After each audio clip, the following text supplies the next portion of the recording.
The first episode of Hoshino came out with something to prove. It was a bold statement that despite a niche premise, despite the fact that this wasn't a mainstream shonen adaptation with broad market appeal, the team's commitment to their work was second to none.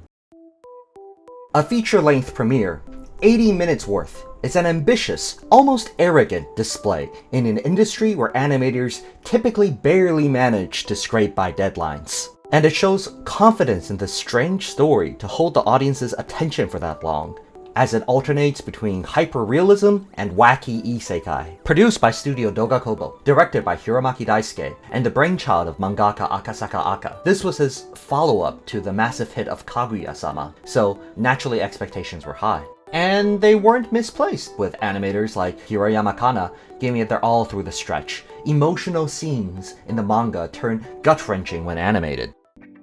Idoru anime have been a popular genre for years, but they are mostly the product of pure make-believe. Shows like Love Live and Idolmaster are extensions of the flesh and blood idol fantasy, from their wistful smiles to the literal non-existence of men in their anime. For decades, the anime and idol industries have been closely entwined, too close for shows to offer any criticism beyond light comedic satire. Indeed, historically anime have been a potent promotional tool for idol groups of all sorts, from singing theme songs to having anime made specifically about fictionalized versions of idols. But Oshinoko is not an idol anime. It's an anime about idols, and that's a key distinction. Ironically, despite its inclusion of supernatural reincarnation elements, Oshinoko is more willing than more realistic anime to tackle the uncomfortable side of the idol business and Japanese entertainment. These depictions of idol sexuality, work-related stress, and violent obsessive fans are things you rarely see in anime, and harken all the way back to Satoshi Kon and Perfect Blue. In its first episode, the premise of Oshinoko invokes both idol culture as well as the trend of tensei isekai stories, or reincarnation isekai, ubiquitous in manga, novels, and anime for a decade now. In doing so, it juxtaposes two popular forms of escapism against one another, and questions both the audience's and Aka's own relationship with them. It is an earnest anime, exploring Aka's own otaku hobbies and his shifting interest as he's gone from consumer to producer. More so than the standard, albeit clever, rom-com fare of Kaguya, this feels like the kind of story he really wants to write. Sometimes it comes across as a little bit angsty, but Aka has a talent for making it feel nuanced and personal regardless. It reminds me at times of Instant Bullet, Aka's first manga, and one that he never shuts up about. 全部のね、気合い入れて書いた作品なんでね。そう。ちょっとうちには食らっちゃいましたけど。It was crudely drawn, the story made no sense, and it was pretty cringe.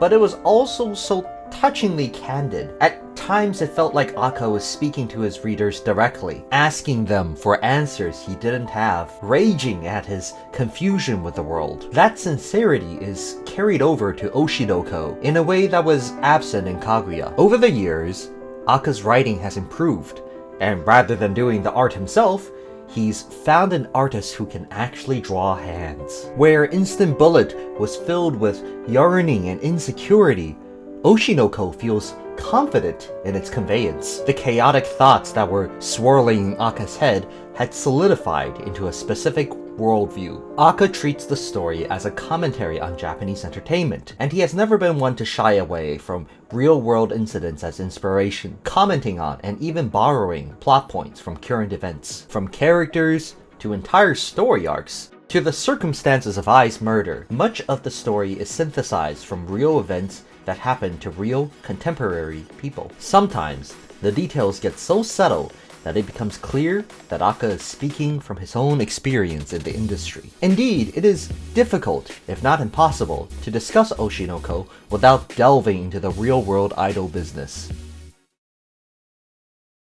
不安な夜を迎えてらっしゃる大勢の方がいらっしゃると思いますが On June 9th, 2011, ongoing coverage of the Tohoku earthquake and nuclear contamination in Fukushima abruptly took a backseat to the AKB48 general election in mass media, essentially a glorified popularity contest, where the winners are rewarded with their own singles. This was the third election of its kind for the all-girl group since 2005. It was a massive marketing and promotional blitz. Fan club members, as well as anyone who bought their latest single, Everyday Katyusha, could vote. As a result, the new record hit platinum the day before it was released, and in a week it had sold 1.3 million copies, a new record for a single in Japan.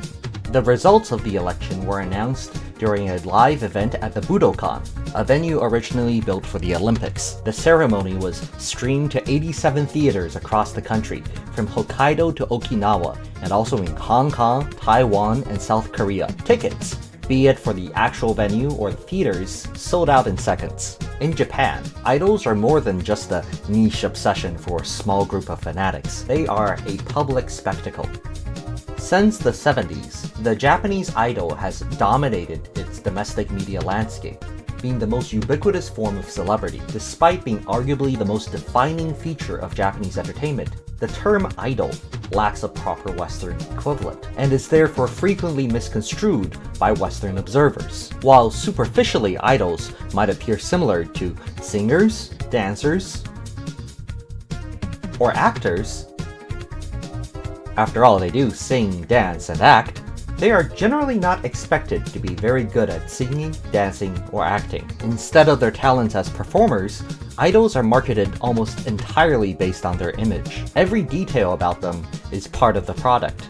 Information that would be considered private for any other performer. Hobbies, favorite foods, musical preferences, favorite places, measurements, blood types, things that I like to do on a Saturday. Some of these official bios read more like an OkCupid profile. For decades, Japanese producers have been ahead of the curve, milking parasocial relationships on an industrial level, back when the founder of Twitch was a twinkle in his daddy's eyes.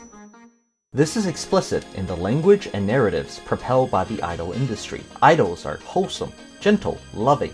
They are the girl next door you've missed all your life, in a way that Beyonce isn't. Indeed, by pushing them onto so many advertisements and TV dramas, popular idols do begin to feel like someone you know on a personal basis. For young men, they are a surrogate lover. For women, a sister. For older women and men, children to fawn over. Idols exist as a communal, fits-all comfort person, someone to care about, and who cares about you in turn. The idol fan buys the idol CD not because he thinks the music is particularly good, but because the CD comes with a ticket to a meet and greet event, where he can shake their hand and he bought a new hacksaw. Indeed, it isn't even desirable to obtain an idol of exceptional talent. Not only do more skilled workers have leverage to negotiate better contracts, but a significant part of the idol's appeal is the unprofessionalism, the sense that this could be a girl next door. This inversion, where singers are sold based on their image and personality rather than their music, creates a demanding social atmosphere. Western observers who look at idol culture and its eccentricities, their social restrictions and dating bans, might think it a bug of the system, perpetuated by obsessive, dangerous fans. Wouldn't it be nice if these idols could dance and sing without these crazy expectations? But in reality, it's the core feature. The idol's role as an idealized comfort person is their main selling point.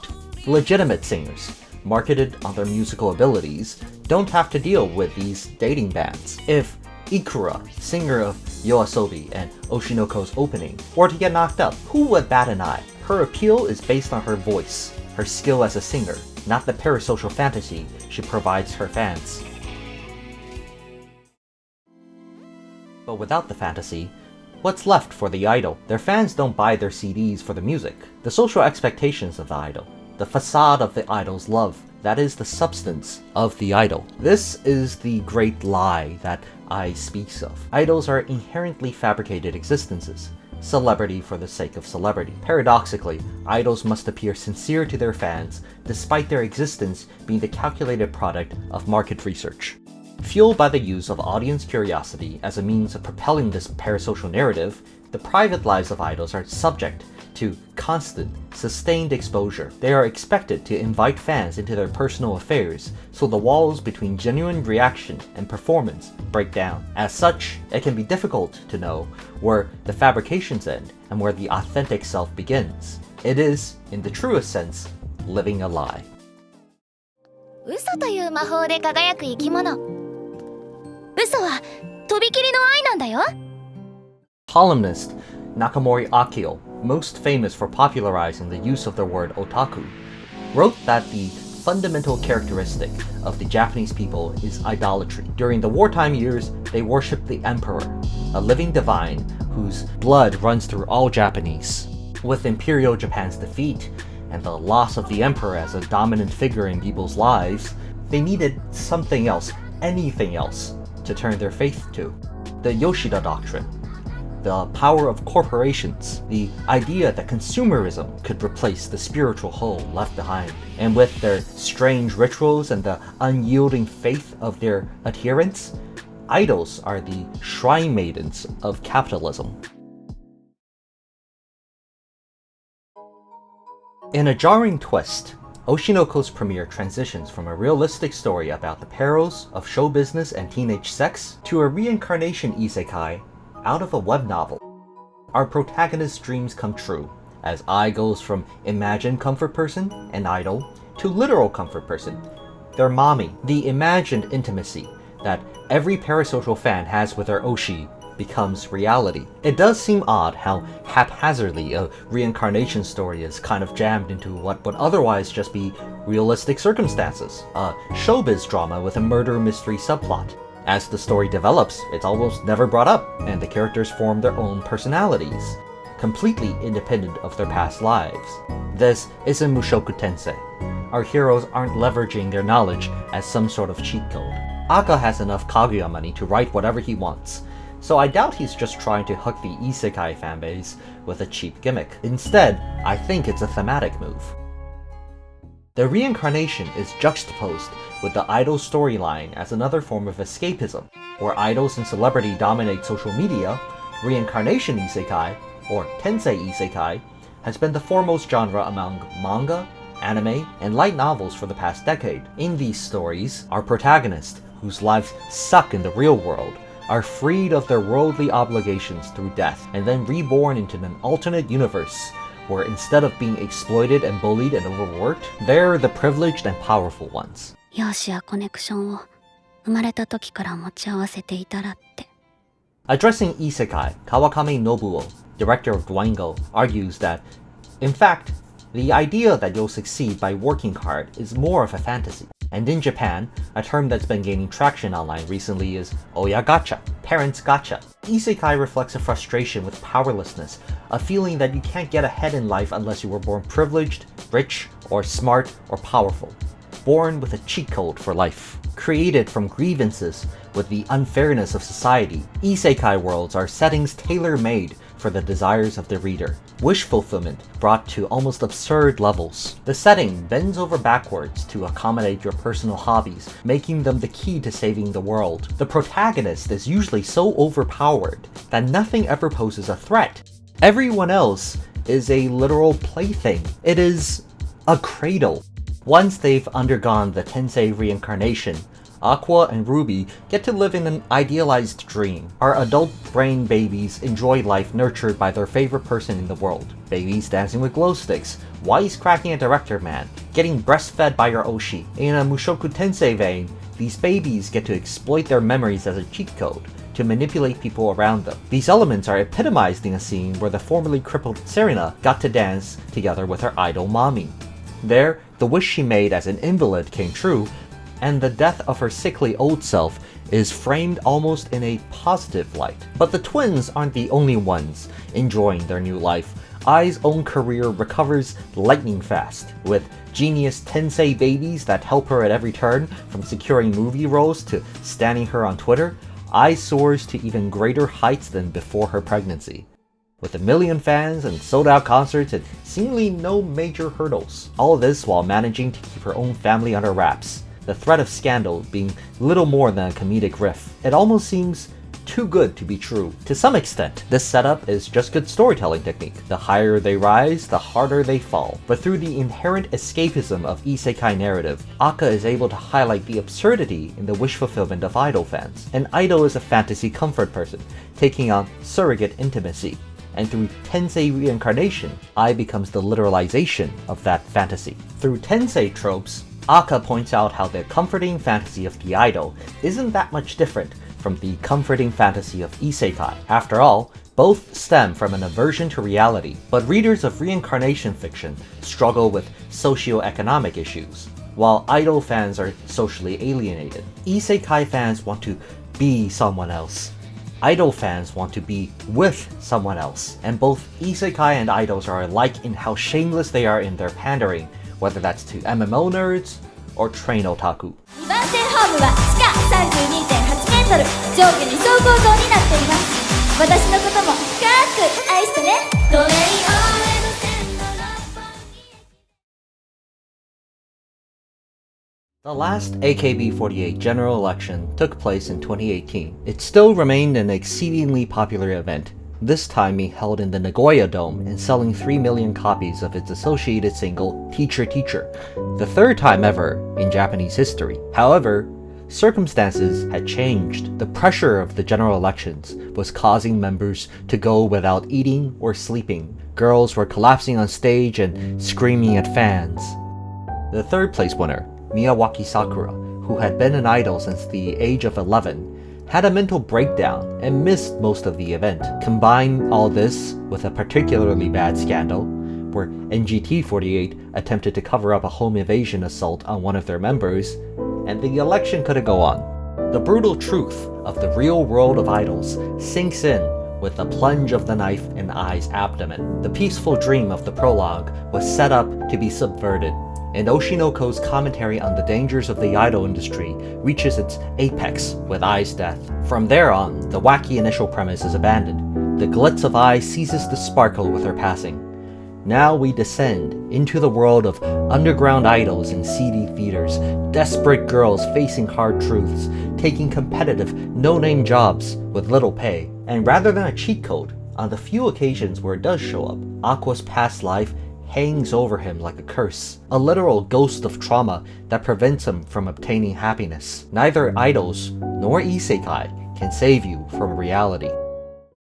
Aka has never been one to shy away from the real world and frequently draws upon contemporary events as inspiration. The tragic case of Hana Kimura, a 22-year-old female pro wrestler who took her own life after facing harassment from her appearance on the 2019 season of reality show Terrace House, directly parallels the first arc of Oshinoko, and Ai's murder seems to have been a synthesis of two incidents in particular. The aforementioned 2018 home invasion of Yamaguchi Maho that occurred around the time that Aka was brainstorming the manga, where two men tracked down the idol's address and assaulted her. According to Yamaguchi, they had a collaborator who was dating a member of her group that gave the two her information. And then there was the 2016 stabbing of 20-year-old Tomita Mayu, who received threats from an obsessive fan after she returned his gifts. While she was waiting for a train to perform at a concert, he stabbed her 34 times.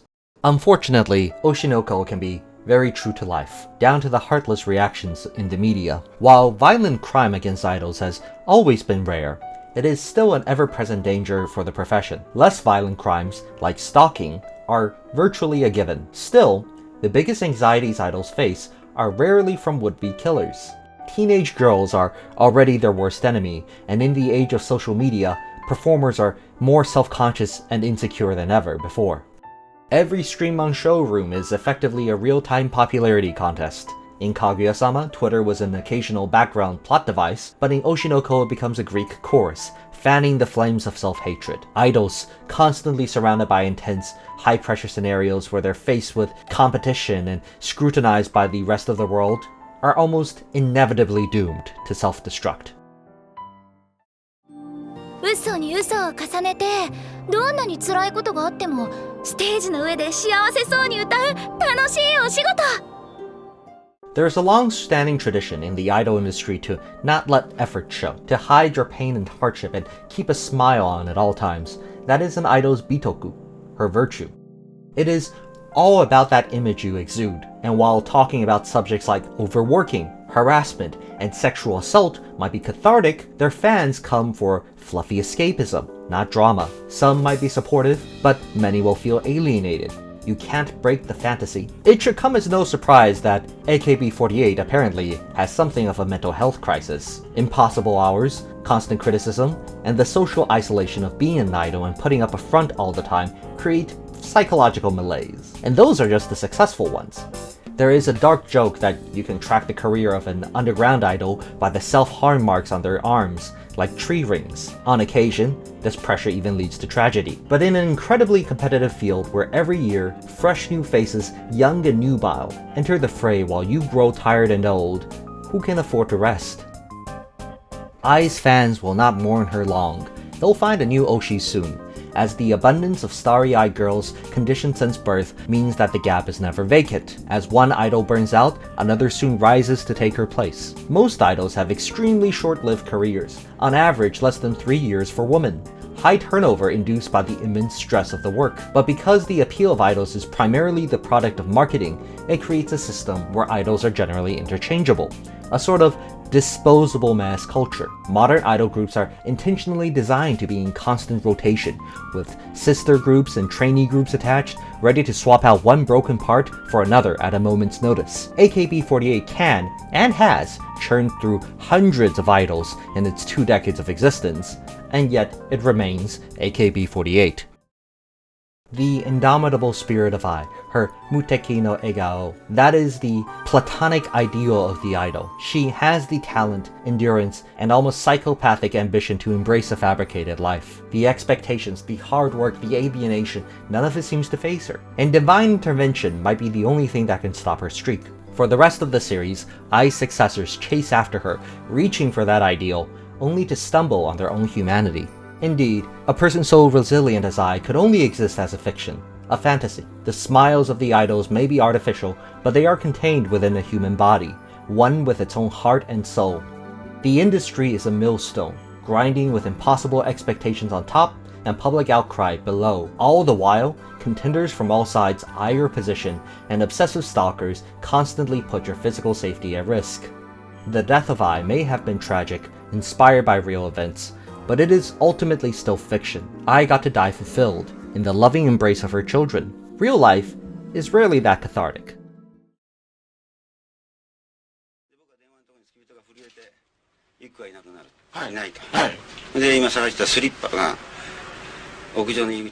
On April 8th, 1986, Yukiko Okada took off her shoes and leapt from the roof of the Sun Music Building in Tokyo. She was 18. Yukiko, or Yuko as her fans called her, was a national idol. She released best-selling albums, starred in TV dramas, and collaborated with Ryuichi Sakamoto. In the eyes of millions, Yuko was innocence itself. After she was found crying in a closet with her wrist slashed, Yuko's manager took her to the Sun Records office. While he and the president were arguing about how to avoid a media scandal, Yuko walked up the stairs and took the plunge. Hundreds of fans converged on the Tokyo building as the story made its way to press. Some wept and planted their faces at the faint bloodstain. Others held an all-night vigil as the shrine grew bloated with flowers. The first copycat suicide occurred a week later. A 16-year-old fan jumped from an apartment building in Kobe after telling her brother that she wanted to be like Yuko. Okada would be the parasocial catalyst to a national epidemic of dozens, what would later be dubbed Yuko syndrome. Many have speculated about Yukiko's reasons. Her suicide note rambles about a broken heart, an affair with an actor twice her age, but those close to her deny these rumors, and perhaps Yuko, in her stress, was retreating into fantasy herself. But her final words echo with the ring of truth. My heart has nowhere left to go. No money, no job, too much bad news? Well, there's no reason to be down. It's time to get up. We have a hot new song that's from AKB48 to make you feel good. One day in college, almost 10 years ago, I learned to dance.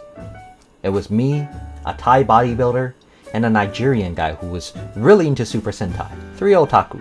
We were best friends, and AKB48 had just released their 32nd single, Koisuru Fortune Cookie. It was a hit, it was catchy, and there was a trend on Twitter at the time to film yourself dancing to it. They put you in a music video or something.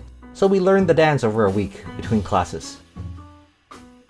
Now, there was some shady stuff with AKB48 at the time. This was around the Minami Minageshi head shaving scandal. I can't say we were all big fans, but we were dealing with some heavy stuff at the time. Thai guy was burnt out on Orgo, I was in a depressive spiral, and I'm sure the Nigerian had something going on. I think Gokaiger just ended.